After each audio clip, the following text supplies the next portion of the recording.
Kapal tanker Pertamina MT Christine terbakar di perairan barat Selat Lombok.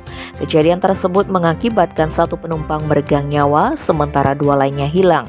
Menurut PJS Area Manager Communication Relation NGCR Pertamina Patra Niaga Regional Jatim Balinus, Taufik Kurniawan, MT Christine merupakan kapal charter dari PT Pertamina International Shipping.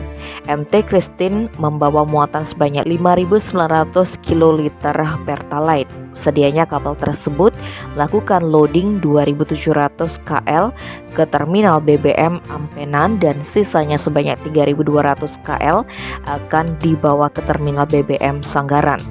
Berdasarkan koordinasi dan kerjasama Pertamina, PT Pelindo, Syah Bandar, serta pihak terkait, api berhasil dipadamkan sekitar pukul 21 WITA Minggu 26 Maret.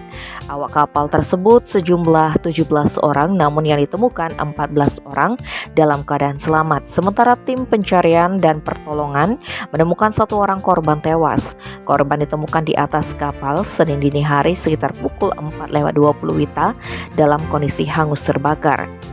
Humas Kantor SAR Mataram Igusti Lanang Wiswananda di Mataram Senin 27 Maret mengatakan jenazah yang belum diketahui identitasnya tersebut dievakuasi ke Pelabuhan Gilimas Lembar di Kabupaten Lombok Barat.